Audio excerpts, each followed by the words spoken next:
Hello दोस्तों। तो कैसे हैं आप सब? आशा करती हूँ आप सब बहुत अच्छे से होंगे। तो दोस्तों, जैसा कि आप सब जानते हैं, मैंने रश्मि रथी नामक रामधारी सिंह दिनकर की एक खंड काव्य को शुरू किया है और आपके लिए स्पष्ट वाचन के रूप में पेश किया है। तो आगे बढ़ते हैं। प्रथम सर्ग के भाग 3 से लेकर 7 तक की मैं यहाँ व्याख्या करूँगी और वाचन करूँगी। दोस्तों, किसी भी साहित्यकार द्वारा रची हुई कोई भी उत्कृष्ट रचना एक लंबे समय तक की हुई मेहनत और अनुभव का परिणाम होता है और दिनकर जी ने अपने शब्दों के मोतियों में बहुत ही अच्छी तरह से इसको सुगठित किया है। तो चलिए आइए सुनते हैं। फिरा कर त्यों साधु साधु के उठे सकल नर नारी, राजवंश के नेताओं पड़ पड़े विपत्ति अति भारी। द्रोण भीम अर्जुन सब फीके सब हो रहे उदास, एक सुयोधन बड़ा बोलते हुए वीर शाबाश। द्वंद्व युद्ध के लिए पार्थ को फिर उसने ललकारा, अर्जुन को चुप ही रहने का गुरु ने किया इशारा। कृपाचार्य ने कहा सुनोए वीर युवक अनजान, भारतवर्ष अवंतस पांडु की अर्जुन है संतान। क्षत्रिय है ये राजपुत्र है यूं ही नहीं लड़ेगा, जिस तिस से हाथापाई में कैसे कूद पड़ेगा। अर्जुन से लड़ना हो तो मत रहो सभा में मौन, नाम धाम कुछ कहो बताओ कि तुम जाति के हो कौन। जाति हाय रे जाति कर्ण का हृदय क्षोभ से डोला, पत सूर्य की ओर देख वह वीर क्रोध में बोला। जाति जाति रटते जिनकी पूंजी केवल पाषंड, मैं क्या जानू जाति जाति है मेरे ये भुजदंड।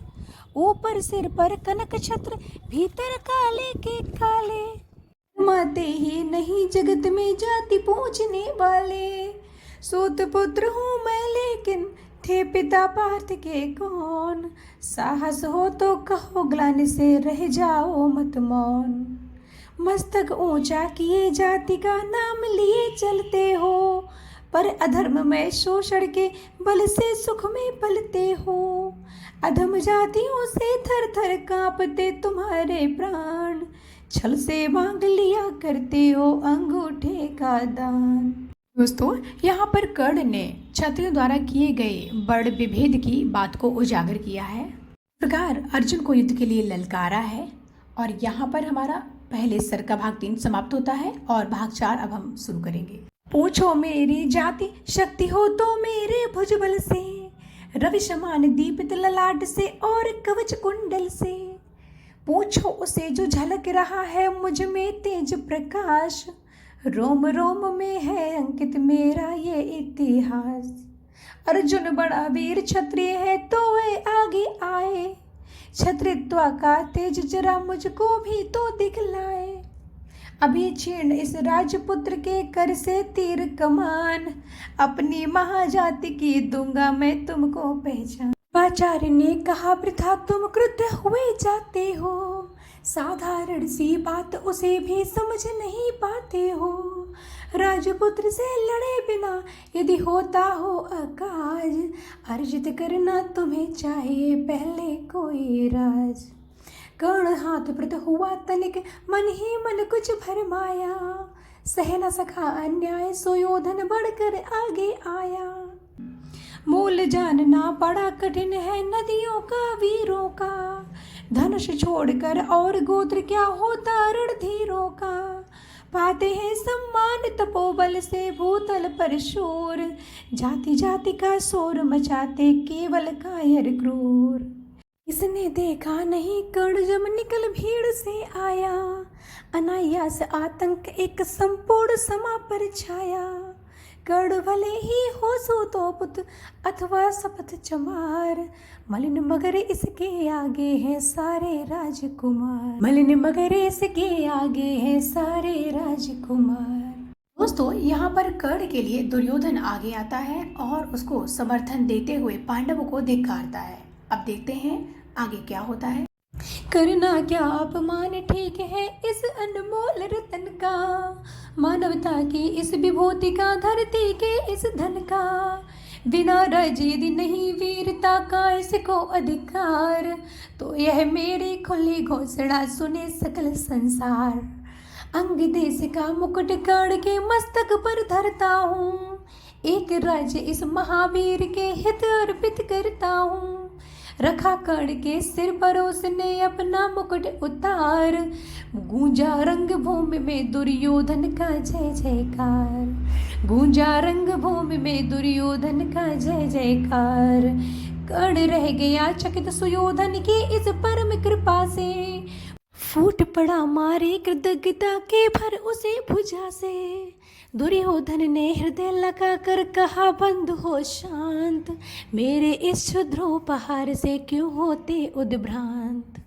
किया कौन सा त्याग अनोखा दिया राज्य यदि तुमको, अरे धन्य हो जाए प्राण तो ग्रहण करे यदि इसको। कर्ण और गल गया हाय मुझ पर इतना स्नेह, वीर बंधु हम हुए आज से एक प्राण दो देह। भरी सभा के बीच आज तूने जो मान दिया है, पहले पहल मुझे जीवन में जो उत्थान दिया है। उर्ण भला होऊंगा उससे चुका कौन सा दाम, कृपा करे दिनवान के आऊं मैं तेरे कोई काम। घेर खड़े हो गए कर्ण को मुग्ध मुग्ध पुरवासी, होते ही है लोग शूरता पूजन के अभिलाषी। चाहे जो भी कहे द्वेष ईर्ष्या मिथ्या अभिमान, जनता निज आराध्य वीर को पर लेती पहचान, अरे जनता निज आराध्य वीर की कर लेती पहचान। दोस्तों इस प्रकार सर्ग 1 का भाग 5 यहाँ पर खत्म होता है। छठे और 7वें भाग के लिए हम आगे बढ़ेंगे। दोस्तों कितनी प्रभावशाली रही होगी दिनकर जी की लेखनी कि उनका लिखा हुआ एक एक शब्द जीवंत सा लगता है, ऐसा लगता है वह दृश्य हमारे सामने ही प्रस्तुत है। तो चलिए पहले सर्ग के छठे भाग का शुभारंभ करते हैं। लगे लोग पूजने कर्ण को कुमकुम और कमल से, रंग भूमि भर गई चतुर्दिक पुल का कुल कल कल से। विनय पूर्ण प्रतिबंधन में ज्यों झुका कर्ण सविशेष, जनता विकल पुकार उठे जय जय महाराज अंगेश। महाराज अंगेश महाराज अंगेश तीर सा लगा हृदय में जाके, विफल क्रोध में कहा भीम ने और नहीं कुछ पाके। हय की झाड़ी पूछ आज तक रहा यही तो काज, सूत पुत्र किस तरह चला पाएगा कोई राज। दुर्योधन ने कहा भीम झूठे बक बक करते हो, कहलाते धर्मज्ञ द्वेष का विष मन में धरते हो। बड़े वंश से क्या होता है खोटे हो यदि काम, नर का गुण उज्जवल चरित्र है वही वंश धन धान्य। सचमुच ही तो कहा कर्ण ने तुम ही कौन हो बोलो, जन्मे थे किस तरह ज्ञात हो तो रहस्य खोलो। अपना अवगुण नहीं देखता अजब जगत का हाल, निज आंखों से नहीं सूझता सच में कोई भाल। कृपाचार्य आ पड़े बीच में बोले छी यह क्या है, तुम लोग के बीच नाम को भी क्या नहीं हया है। चलो चले घर को देखो होने को आई शाम, थके हुए हो तुम सब चाहिए तुम सबको विश्राम। रंग भूमि से चले सभी पुरवासी मोद मनाते, कोई कर्ण पार्थ का कोई गुण आपस में गाते। सबसे अलग चले अर्जुन को लिए हुए गुरु द्रोण, कहते हुए पार्थ पहुँचे यह राह नहीं फिर कौन। दोस्तों यहाँ पर छठा भाग पूर्ण होता है और इस सर्ग के अंतिम यानी कि 7वें भाग के लिए अब हम आगे बढ़ेंगे, जिसमें कि गुरु द्रोण अर्जुन को समझाते हैं और बताते हैं कि अर्जुन को उत्कृष्ट रखने के लिए उन्होंने सभी से कितने त्याग लिए। जन्मा नहीं जगत में अर्जुन कोई प्रतिबल तेरा, टंगा रहा है एक इसी पर ध्यान आज तक मेरा। एकलव्य से लिया अंगूठा करी न मुख से आ, रखना चाहता हूँ निष्कंटक बेटा तेरी राह। मगर आज जो कुछ देखा उससे धीरज हिलता है, मुझे कर्ण में चरम वीरता का लक्षण मिलता है। बहता गया अगर निष्कंटक ये उद्भट भटबाल, अर्जुन तेरे लिए कभी हो सकता है ये काल।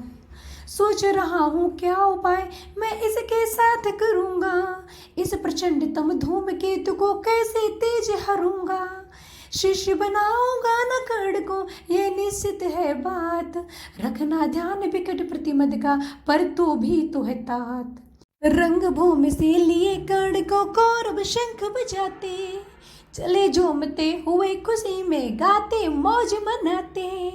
कंचन के युग शैल शिखर सम सुगठित सुघर सुवर्ण, गलभाई दे चले परस्पर दुर्योधन और कर्ण। बड़ी तृप्ति के साथ शूर शीतल अस्ताचल पर से, चूम रहे थे अंग पुत्र का स्निग्ध सुकोमल कर से। आज नया प्रिय उन्हीं दिवस का समय सिद्ध अवसान, विषम गया छड़ छड़ क्षितिज पर गति को छोड़ विमान। और हाय स्वनिवास चला वापस जब राजभवन को, सबके पीछे चली एक बिकला मसोकती मन को। उधड़ गए थे स्वप्न की जैसे हार गई हो दाव, नहीं उठाए भी उठ पाते थे कुंती के पांव। तो यहाँ पर पहला सर्ग अब पूर्ण होता है और इसके आगे से कुंती के चरित्र और उसकी मनोदशा के बारे में वृतांत होगा। मेरा वीडियो कैसा लग रहा है प्लीज़ कमेंट में जरूर बताइए।